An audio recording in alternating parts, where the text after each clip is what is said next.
Sustainability. There are a load of different definitions for sustainability today, and most of these definitions are about they try to equate them to business reasons to do things. And if you're bidding on government contracts today, one of the questions is in the tenders usually, how do you promote sustainability within your organization? What's your environmental policy like?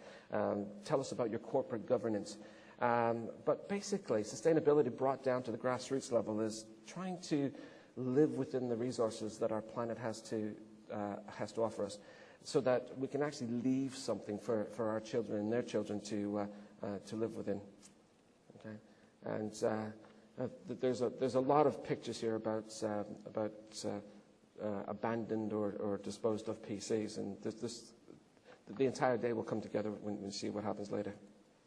Right, I'm going to start with the end in mind here. I'm going to give you the summary, and the summary now is these 4 different items, and these will make a lot more sense to you, and I'll bring them back up again near the end, so that we can understand what it is that we've got to do.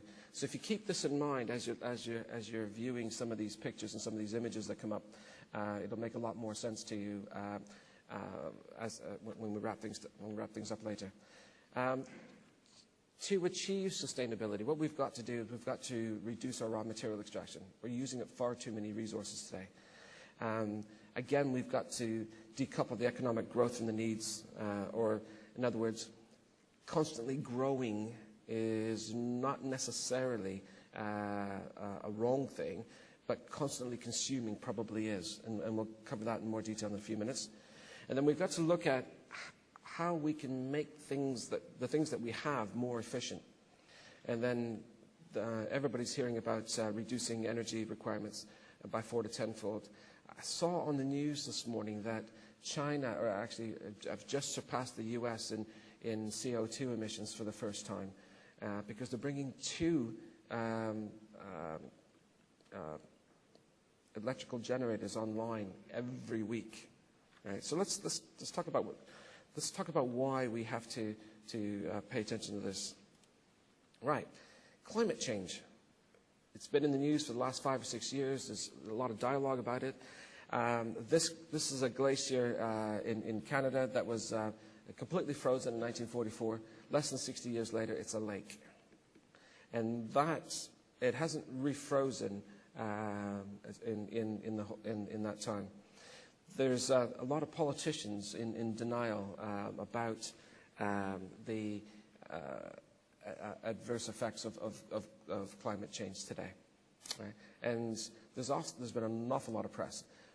But why? Why is this happening? Well, because global temperatures are increasing, and as they increase, they're having detrimental effects on the way that we enjoy our life today, and they're also having a significant effect on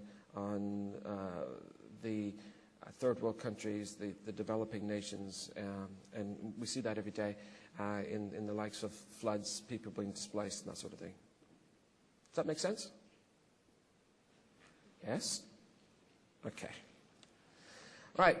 Our Environment Agency back in 2005 did a huge assessment, and just so I have some idea, how many organizations, how many folks here representing organizations that have less than 10 employees? Quite a number. And what the Environment Agency found was that the reason organizations of your size are paying attention to looking at reasons for making environmental improvements is that you have a general concern for the environment.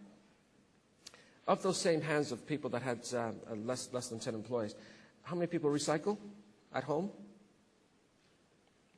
Quite a few. So the concern is there. So what we do at home, we should be doing at work as well. But there's also legislation that we have to pay attention to. We also want to reduce our costs, and we can do that simply by turning things off.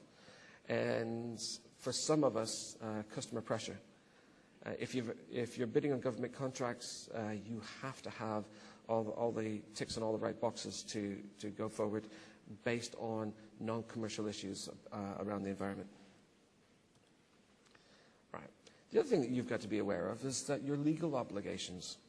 And I'm not going to spend a lot of time on the various legal implications, but 35% of organizations today that took part in this survey understood their legal obligations for waste disposal and waste licensing management.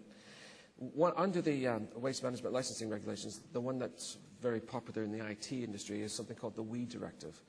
And the reason for the WEEE directive is that it has it's forcing organizations or manufacturers to become responsible for disposing of the goods that they produce. Okay? And there are significant economic and environmental impacts for ensuring that this WEEE directive is adhered to. Has everybody heard of the WEEE directive, one way or another? Yes? Coffee's not kicked in yet, has it? It will. Right. The Stern Review. The Treasury Department did a survey, or did a review. It started in 2005. It was finally published in 2006. And quite simply, Sir Nicholas Stern, when he produced his survey, or his results, he said that CO2 needs to be between 450 and 550 parts per million. If we start to address the environmental conditions now. And the reason for that, if it stays there, then it's going to cost 1% of the gross domestic product of the entire world to mitigate this particular problem. If we do nothing, wait 20 years, and it rises to 650 parts per million, it's going to take 20% of the gross domestic product of the entire world to combat global warming. That's a frightening statistic on its own. Also, if we start to look at mitigating this situation now, the impact will be that there'll be a 1 to 2 degree rise in global temperatures. Although today, with the warm temperatures we have today, it feels more like the 5% temperature rise if we do nothing.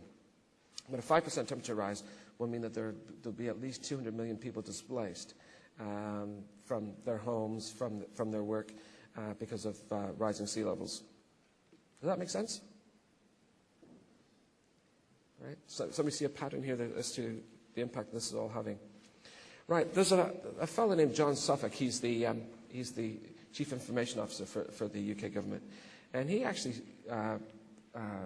said that the government today, under the transformational government agenda, needs to find ways of using enterprise architecture and reusable technology to lower the impact and lower the cost of IT and its implications on the environment.